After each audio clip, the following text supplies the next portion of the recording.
We start off with FANG gone wild. Q9 needs spring break music because these stocks are out of control as the Nasdaq closes at a record high. All four names hitting fresh all-time highs today. Facebook, Amazon, Netflix, and Google all up double digits in the past month, with Netflix the leader of the pack above $400 a share. So we thought it'd be a perfect time to play a little game here. We like games, right? Kick it off right at the top. Trade it or fade it, FANG style. So, Pete, we're going to kick it off with you and Facebook. Trade it or fade it. I know. We were playing the music, and Guy was dancing, and we didn't show it because you can't unsee things. Stop. It's like the gopher All right. From Caddyshack. Caddyshack. Look at him. He's got all the moves. Facebook. Hey, I'm going to say trade it. And the reason I say trade it, I like Facebook already. You look at the forward PE on this stock, it's trading at a 21. All it's done is go up. Ever since all the security issues, everybody was so concerned. Stock went to 150. Here it is over $200 a share. I think there's a lot of different interesting things. If you go back to the last earnings, they really crushed it once again, which they always seem to do. I mean, their numbers, you look at the ad revenue, what they're doing there, but today they actually had another announcement. They're going right after YouTube. Now, remember we talked about Snap long ago. Tried to buy Snap. Didn't work out. What did he do? Mark Zuckerberg created Instagram, right? They buy Instagram, and they absolutely have exploded with that. Well, now Instagram's going to go to the video side and go head-to-head with YouTube.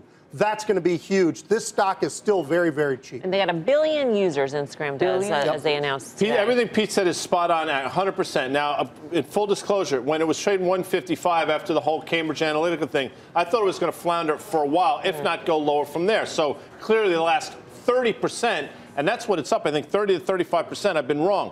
But you have to ask yourself, the move of this magnitude over this period of time, is it justified? Valuation, absolutely. And that has been the argument for Facebook forever.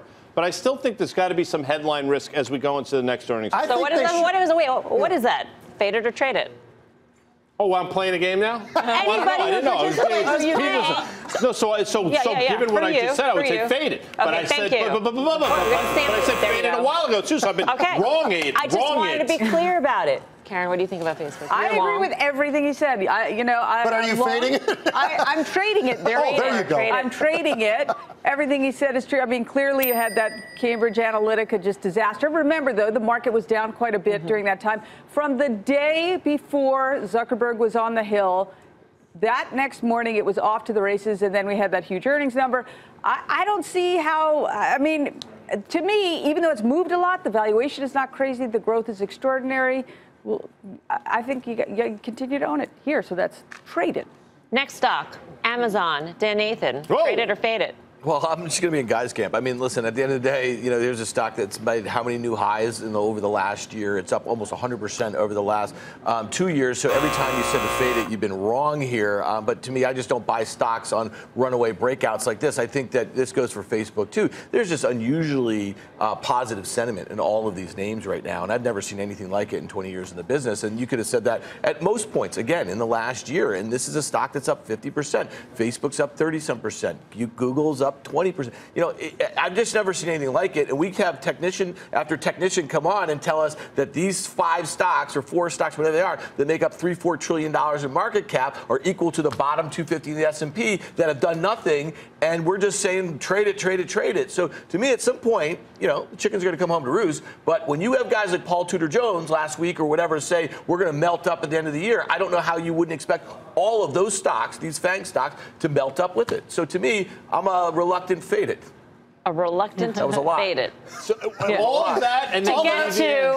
Well, I mean, because they go higher. Does he put the graphic up? Did we already put the graphic up? Well, that's a good question. They go higher every day. And for a lot of market participants, they are looking for some sort of growth. And they think that FANG is idiosyncratic growth. So they're piling into this sector and it keeps going higher and higher. At what point do you say, I need to pull the ripcord here? Or you just go with what the market is telling you to go with? If you're asking for what would I be looking for in terms of the reason to pull the ripcord, it would be a move to the upside on ridiculous amount of volume, ridiculous being anywhere from 4 to 6 times normal volume, on a day where maybe the market goes up marginally. Maybe that could be sort of the blow off top. We haven't seen that, though. We haven't seen that. What I'd be looking for would be to see Amazon finally start to see a little bit more of a dent in the AWS. from Microsoft, In margins from all the different competitors who have a piece of that pie. And right now, it's Amazon. But they own it. In terms of growth, in terms of that's already started to decelerate some of that growth. But I'm talking about market share if they lose enough. So positive right now on a stock like Amazon. I'm just going to play devil's advocate that if you saw margins start to decline and you start market share gains by Microsoft or some of these guys in the public cloud, then people would start to focus and they'd say, you know what? You know what percentage of e-commerce is of the total retail sales in the U.S.? But they don't make money on e-commerce. But who cares? Because, oh, no, that's a big deal. But what I'm saying AWS is where Amazon makes their money. But as the pie gets bigger, I mean, you could make the argument that they're going to still have a high 20s gross margin on this business that's going to be decelerating growth. You expect it to decelerate at some point, but they're going to continue to grow tons of share in the retail space. That's the flip side of this, too. So I think you're going to have this going back and forth no matter what. It's going to take a change in market sentiment. It's going to take a meaningful, I think, recession and a pullback in the market for people to give up these stocks. It's just that simple. Yeah, well, I just, of all the stocks in the FANG, that one scares me the most, by far. And the reason I say that is you look at it on a valuation perspective. Would you fade it, or would you reluctantly trade it? I would reluctantly, but fade it. Okay. Kind of what Guy, I think, did with Facebook eventually when he got to the point. I know, but I said that. The game is confusing, as we know, because trade it means why is every game confusing? It's very simple. Trade it means you're buying it. Yes, exactly. Exactly. All right. You're trading it. You put the trade on. You're putting the trade on, or you're fading it. You're selling it. All right. Okay, guys. I get it. You don't like this game. We're still going to play it. Netflix is the next stock. Guy, you're up. Trade it. See, I answer the question first, and they put trade it. Put that little banner up. Boom. Hold on, I said. Now they're messing with me. Now they did that just to mess with me. Okay. Thank you. What has David Faber been covering so well over the last couple of weeks? What? The media merger. The media mergers. Yeah. Do you think it's coincidence? I don't believe in coincidence. And Netflix has basically gone up $40 since this whole thing. No. Why is that? Because I think the reason why everybody wants these these Fox assets is because they want to get they want to get controlling piece of Hulu, and they want to be able to compete with Netflix. They can't do it. Reed Hastings has done such a great job. He's got a 5-year head start. I think Netflix continues to rally into earnings on July 16th. So once again, emphatically traded. And they've got global content, and they're improving in their margins, and they have incredible cash flows. Yes, it trades at a high multiple, but this one shows you all the things that you would like to see on a stock that's going higher, and that's where I disagree in terms of Amazon. Amazon's still free. Can I ask you a question on Netflix? One of the knocks on this Disney acquisition of Time Warner is that they're going to have to spend maybe four, Fox, right? Of Fox, yeah. Sorry. They're going to spend $3 or $4 billion on original content when we know that Netflix has already told us that they're going to spend $8 billion this year, and that only goes up every year. And that's one of the reasons to be negative on that acquisition. No, this was the AT&T Time Warner deal. That was one of the big criticisms. That's why I think one of the reasons why MoffettNathanson downgraded AT&T afterwards. So if you're telling me a $180 billion market cap company that burns cash the way they do, that they're going to be able to compete with these behemoths once all this stuff is said and done, I mean, I don't know if you fade it right now. At some point, this thing can't go on. I can tell you don't fade it last Tuesday or whenever I did for like, a day. Yeah. And that just like walking into a buzzsaw just covered, I think that Goldman put out a $490 billion price target, maybe? Something like that. I wouldn't get in the way of that. Yeah, I mean, when you take a look at the media mergers, and you got to wonder, I mean, if Netflix is the one trying to defend its position, do you want to be long a stock that is defending its position in the light of... I don't even know if they're defending. I think they dominate. If you're saying that Amazon dominates, and we know that they do, I think Netflix dominates. They have twice the watching hours of Amazon or its competition. Trading it, fading. Oh, absolutely. Trade it right there with you, big dog. Ding. Come on. Yeah, bring it on. Double ding. For you, too. I started the whole thing. All right. Last but not least, Google. Thank you. Karen.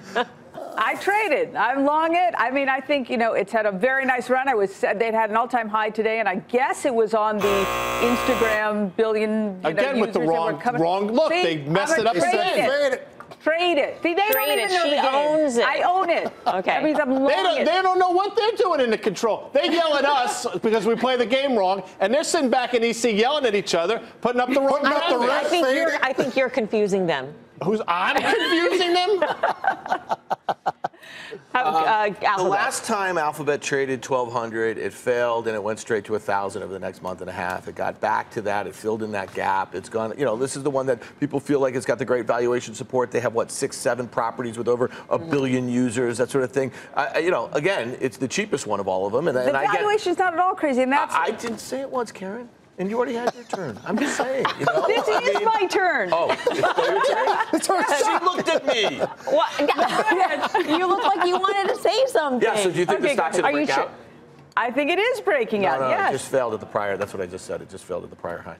No, it went through the prior high. I know, but it closed on the low today. So when it trades there, closes on the low at the prior high from 3 months ago, that's probably one of the worst technical setups that you could get. So you are staying long. Fading it. Fading it. Fading it. Hey, you think we're done with FANG, right? We rounded out. No, Seems like bonus round. Oh, I like the bonus round. The Listen bonus up, Jonas. guys. Like the Jonas Brothers, there's a little one. Use the bonus Jonas. Wait, okay. I don't know what you're talking about. I don't. Twitter. Bonus round. Twitter. Trade it or fade it. Pete. I trade it because I actually own calls in Twitter. I think this is going higher. I got out of Square, thought I'd hit the top, but I didn't. It continues to go higher, but I flipped into the other Jack stock. I went into Twitter. Dan. Listen, I said this about Snap the other day. I think when you look at the market caps of these properties, there's very few social properties that have the sort of monthly and daily active users that Twitter and Snap have. I think they're just too cheap, even though I don't mean on a valuation basis. I just mean for somebody who wanted to acquire an asset with this sort of users on a social basis. So I'm trading it. Thank you, Dan. Well, you got the hang of the game, and now we're at the end of it.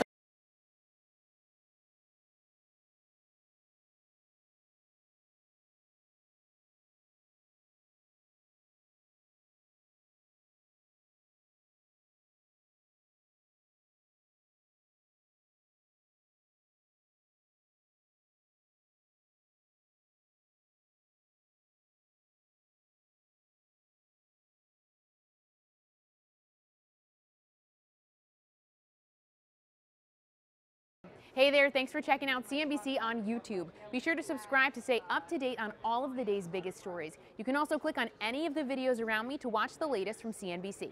Thanks for watching.